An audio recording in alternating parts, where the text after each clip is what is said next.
Hello everyone, this is Roshan here और आज हम पढ़ने वाले हैं क्लास 12th की maths chapter 1 relation and function. इसके पहले अभी हमने पढ़ा था एम्प्टी रिलेशन और यूनिवर्सल रिलेशन के बारे में। अब हम जो बाकी रिलेशन हमारे बचे हुए थे जैसे रिफ्लेक्सिव, सिमेट्रिक और ट्रांजिटिव, इसके बारे में भी जानेंगे। साथ में समझेंगे कि इक्विवेलेंस रिलेशन क्या होता है।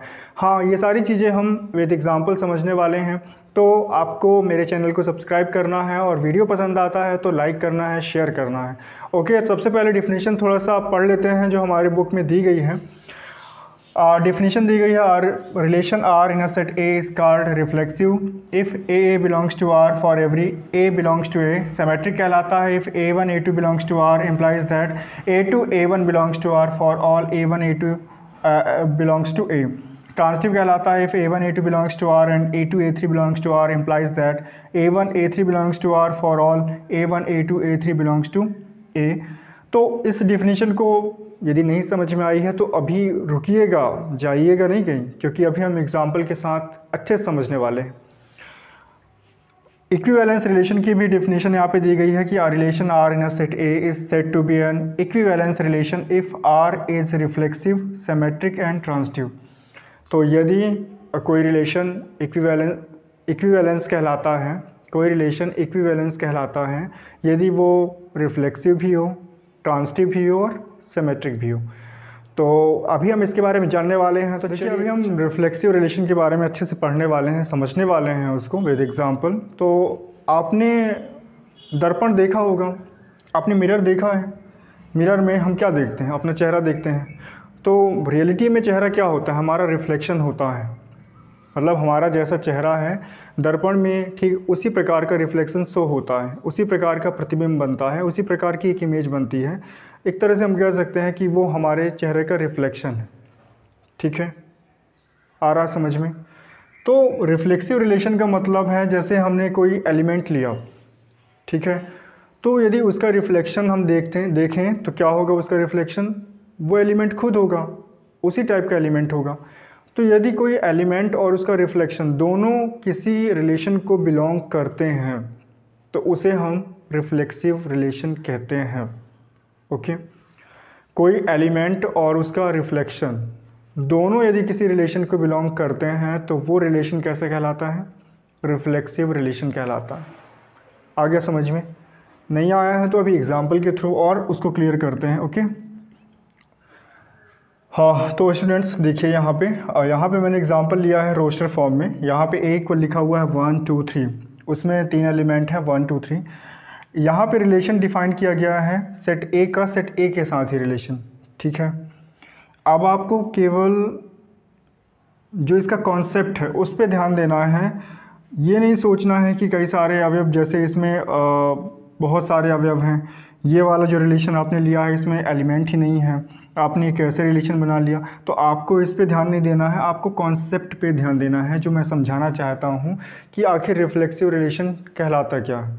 ओके, तो जैसे देखिए यहाँ पे हमारे पास रिलेशन है सेट ए से सेट ए में ही है, तो जो हमको ऑर्डर्ड पेयर मिलेंगे वो मिलेंगे ये सारे। ठीक है, अब यहाँ पे आपको ध्यान से देखना है। रिफ्लेक्सिव के लिए मैंने बताया था कि जो सेट का एलिमेंट है, जैसे 1 है तो 1 का रिफ्लेक्शन 1, तो इस ऑर्डर्ड पेयर को रिलेशन से बिलोंग करना चाहिए। 2 है तो 2 का रिफ्लेक्शन 2, तो 2 2 को इस रिलेशन को बिलोंग करना चाहिए। 3 है तो 3 का रिफ्लेक्शन 3, तो इस एलिमेंट को इस रिलेशन से बिलोंग करना चाहिए। तो क्या ये एलिमेंट इस रिलेशन को बिलोंग करते हैं? तो आप देख सकते हैं, देखिए 1 1 ये भी एलिमेंट है इस रिलेशन का, 2 2 ये भी एलिमेंट है इस रिलेशन का, एंड 3 3 ये भी एलिमेंट है इस रिलेशन का। तो हम कहेंगे कि ये रिलेशन कैसा है? रिफ्लेक्सिव है। ये रिलेशन कैसा है? रिफ्लेक्सिव। अब इसके नीचे एक सेट है हमारे पास, सेट हमने वही लिया है रोस्टर फॉर्म में, लेकिन रिलेशन हमने थोड़ा सा चेंज कर दिया है। यहाँ पे रिलेशन में 1 2 है, 2 3 3 1 2 1 1 1।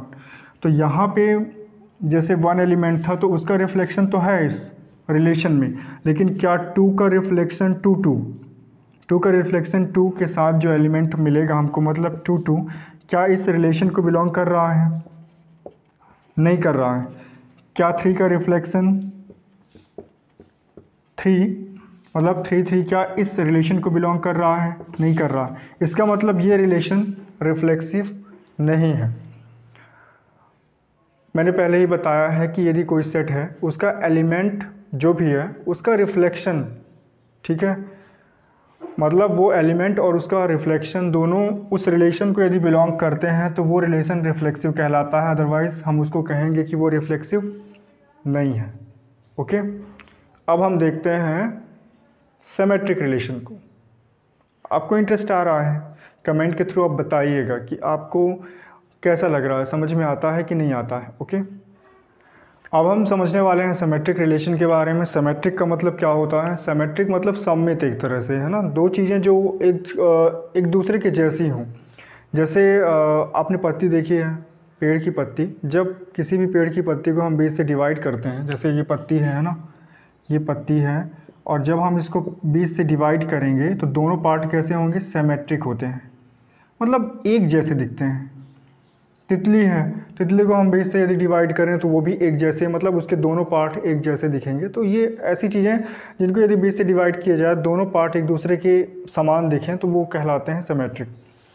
ठीक है, तो यहाँ पे सिमेट्रिक रिलेशन होने के लिए क्या कंडीशन होती है कि यदि A1 A2 बिलोंग करता है R को, रिलेशन को, यदि A1 A2 ये ऑर्डर्ड पेयर में ही होते हैं एलिमेंट रिलेशन के, तो यदि इस तरह से एलिमेंट है R का, तो A2 A1 को भी R को बिलोंग करना चाहिए। यदि ये कंडीशन फॉलो होती है तो हम कहेंगे कि हमारा रिलेशन कैसा है? सिमेट्रिक है। गुड, आप लोग बहुत इंटेलिजेंट हैं वैसे। तो हम उसे बोलते हैं कि सिमेट्रिक रिलेशन है। अब इसको एग्जांपल के थ्रू हम अच्छे से क्लियर करते हैं, ठीक है। तो सिमेट्रिक रिलेशन के बारे में भी हमने जाना है थोड़ा सा कि यदि A1 A2 बिलोंग करता है R को, तो A2 A1 को भी R को बिलोंग करना चाहिए। मैंने एग्जांपल यहाँ पे लिया है रोस्टर फॉर्म में, सेट A 1 2 3 जिसमें एलिमेंट हैं। रिलेशन R को हमने इस तरह से डिफाइन किया है। आपको ये ध्यान नहीं देना है कि किस तरह से मैंने रिलेशन लिया है, आपको मेन कॉन्सेप्ट को समझना है जो मैं आपको समझाना चाहता हूँ कि सिमेट्रिक रिलेशन क्या कहलाता है। तो यहाँ पर मैंने कुछ रिलेशन लिए हुए हैं, ठीक है। रिलेशन के अंदर ये एलिमेंट मैंने लिए हैं, सॉरी, रिलेशन में मैंने ये एलिमेंट लिए हैं।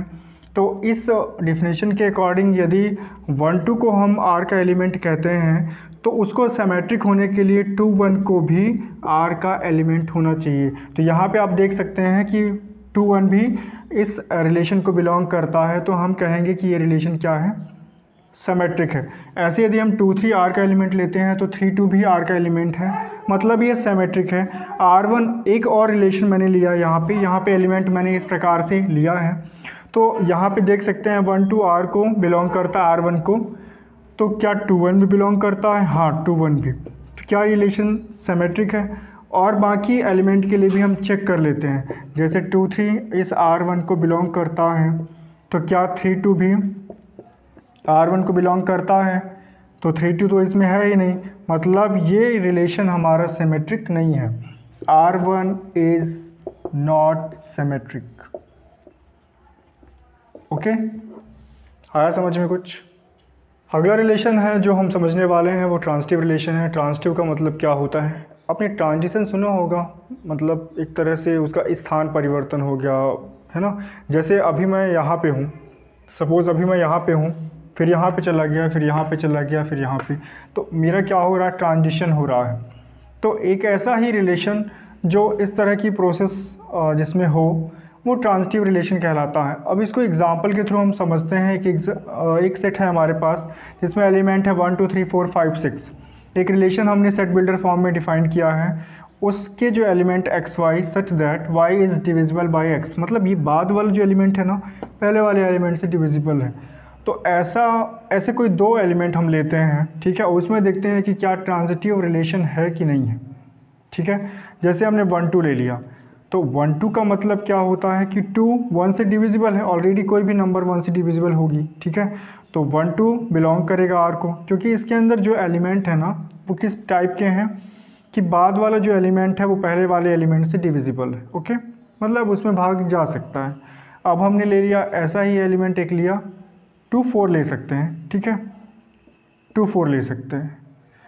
तो 2 4 ले लिया क्योंकि 4 डिविजिबल है 2 से, तो ये भी एलिमेंट होगा R का। अब हमको ये देखना है कि क्या 1 4 भी R का एलिमेंट है।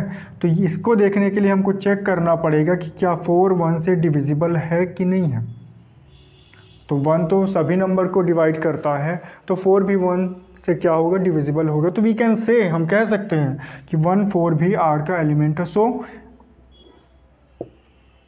ये जो रिलेशन हमारा था R इज़ क्या है, ट्रांजिटिव है, ट्रांजिटिव है, ठीक है। ये हमने प्रूफ कर दिया है। आपके जो भी डाउट हैं, क्वेरी हैं, आप कमेंट के थ्रू ज़रूर पूछ सकते हैं, ठीक है ना। कमेंट के थ्रू बता सकते हैं। आप ये बता सकते हैं कि मेरा वीडियो कैसा लगा, क्योंकि जब आप कमेंट करते हैं तो उससे काफ़ी मोटिवेशन मिलता है वीडियो बनाने का और अच्छे से आपको समझाने का, ताकि कॉन्सेप्ट आपका क्लियर हो। ओके। और मैं तो सोच रहा था कि जून तक मैथ्स को ख़त्म कर दूं, लेकिन आपने कोई कमेंट ही नहीं किया। मुझे लगता है कि मेरा वीडियो पता नहीं ठीक लगता है भी है कि नहीं आपको। तो यदि आपको वीडियो पसंद आता है तो वीडियो को अधिक से अधिक शेयर करना है, वीडियो को लाइक करना है और मेरे चैनल को सब्सक्राइब करना है। And thank you very much my dear students, thank you all of you, thank you.